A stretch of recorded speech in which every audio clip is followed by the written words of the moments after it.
Yang dress aku yang merah apa gimana ya?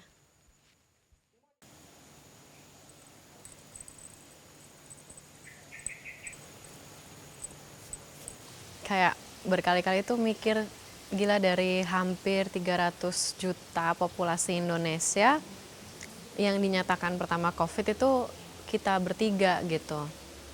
Juga shock karena identitas kita terkuak. Terus dalam waktu beberapa jam Pak Jokowi menyatakan ada 2 orang COVID pertama di Indonesia yang ciri-cirinya persis sama ibu sama Sita, adikku. Itu kemudian rumah kita alamatnya tersebar luas dan dalam waktu 2-3 jam puluhan wartawan datang ke rumah gitu. Itu waktu itu lebih mengerikan dan lebih shock dari shock yang udah kita rasakan karena ibu dan Sita dinyatakan positif gitu.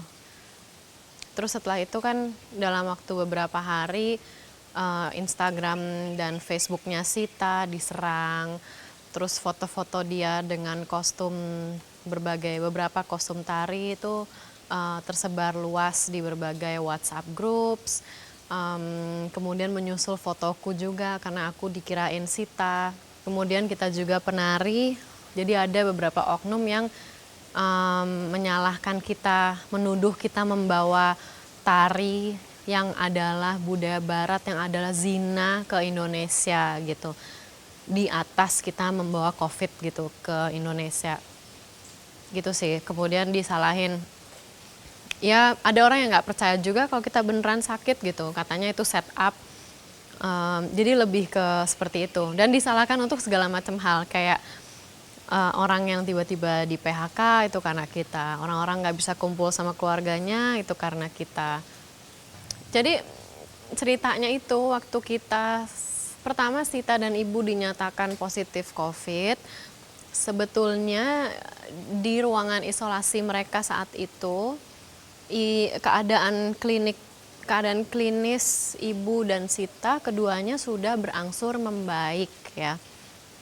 Sita itu yang gejalanya paling parah waktu itu dan dia berangsur-angsur batuknya sudah berkurang, demamnya juga sudah berkurang. Nah kemudian jalan 2 hari, bukan stigma, 2 hari serangan-serangan online itu kita terima lewat media sosial. Itu aku belum pernah lihat ada efek sebesar itu saat mental seseorang itu diserang dan terkena serangan dan itu diambil hati gitu, kemudian efeknya langsung ke fisik. Jadi Sita kemudian langsung drop lagi. Nah di sisi lain aku waktu itu yang keadaan klinisnya paling sehat, jadi aku tuh sudah sembuh, tapi mungkin masih ada sisa-sisa virus yang sekarang ini disebut sebagai OTG. Nah itu tuh dulu aku gitu, aku udah nggak ada gejala. Jadi waktu itu aku pikir oke, aku yang secara fisik paling kuat, mungkin saat itu juga secara mental paling kuat. Aku nggak kebayang sih berdiri di sepatunya ibu gitu ya, yang dua-duanya anak perempuannya itu positif COVID dan masuk isolasi, pasti dia khawatir sekali. Nah waktu itu memang sebenarnya aku memproses banyak amarah sebenarnya yang nggak bisa aku keluarin. Karena kayak mau ke siapa juga mau marah-marah gitu, walaupun marah banget kayak ini kok bisa ya orang-orang tuh nyerang-nyerang kita kayak gini gitu. Dan aku lihat dampaknya ke Sita directly banget gitu. Jadi aku tuh cuma mikir gimana caranya aku bisa ngebantu dengan positive thinking dan ngebantu ibu dan Sita untuk nggak khawatir dan nggak cemas dan nggak sedih gitu. Tapi kalau misalnya pertanyaannya sakitan mana antara COVID sama hujatan masyarakat, sebenarnya lebih sakit hujatan masyarakat sih buat kami, karena kami yaitu kasus yang khusus gitu sebagai 3 orang pertama di Indonesia.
kata-kata isolasi tuh kesannya kayak untuk orang-orang yang sudah hampir menuju kematian kan, sudah nggak bisa apa-apa. Jadi di satu sisi aku tuh nggak bisa comprehend gitu, nggak bisa menjelaskan di kepalaku kayak Ibu sama Sita tuh sehat gitu. Oke mereka sakit, tapi aku telepon mereka setiap hari itu mereka sehat. Terus sebenarnya waktu nggak nyangka banget. Sebenarnya waktu aku masuk rumah sakit tuh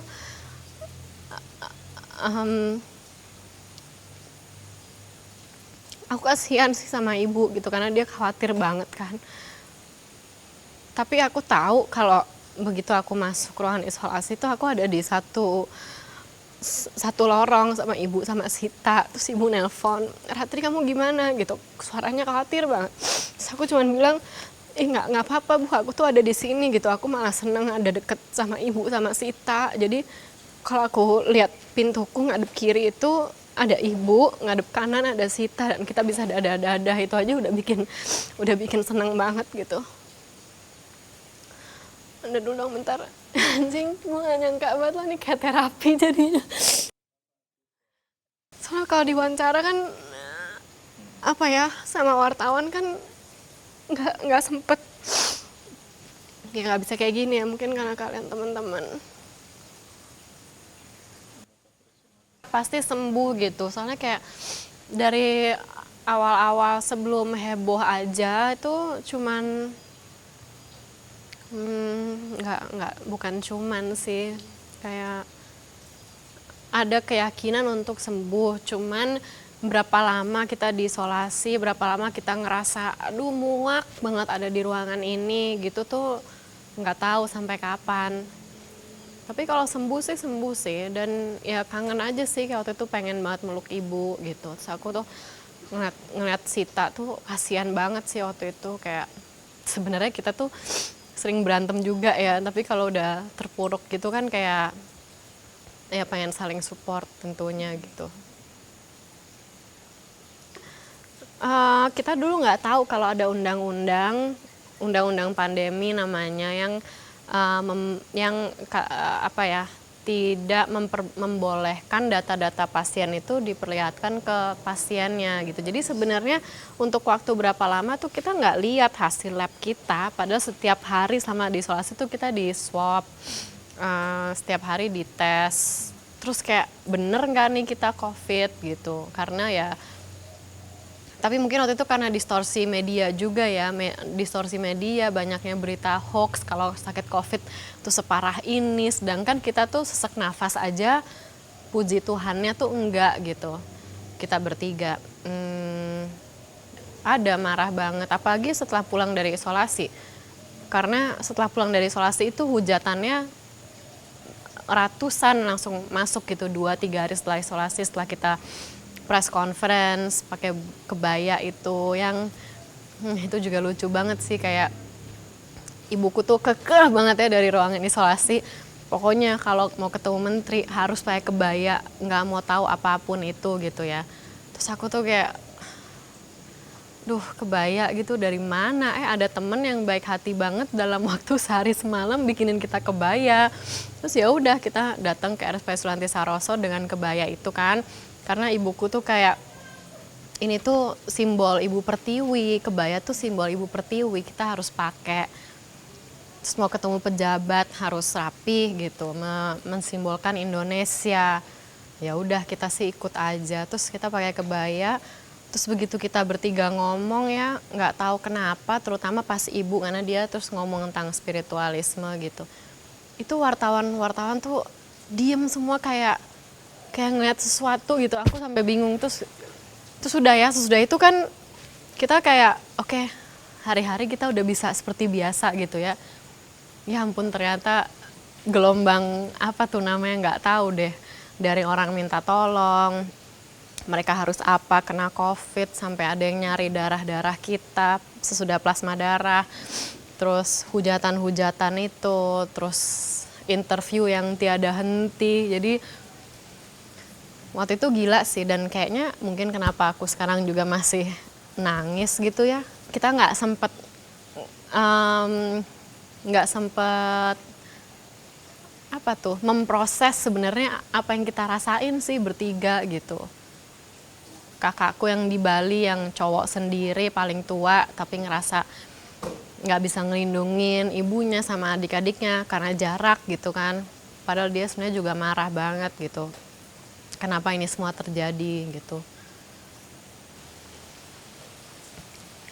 Banyak kata-kata yang nggak appropriate itu untuk disebutkan ya, yang kotor gitu. Intinya kita perempuan titik-titik-titik gitu. Dan disalahkan kita disewa oleh pemerintah, berapa uang yang kita terima gitu. Nih maaf selangkangan kita gitu-gitu. Jadi lebih ke situ sih. Tapi kesini-sini sih kita udah bisa ketawain aja ya. Karena ya akhirnya dibuat ketawa aja karena kalau kita ngikutin amarah dan kebencian mereka kita juga yang sakit gitu. Jadi waktu itu aku menolak sekali untuk mengikuti energi mereka gitu. Jadi aku malah di sosial media aku gitu ngedorong adekku sama ibu sama sekeluarga kayak ayo kita positif campaign aja karena kalau kita positif mereka mau ngapain aja sampai capek ya biarin aja gitu. Tapi kalau mereka marah terus kita marah lagi malah jadi lebih menjadi gitu.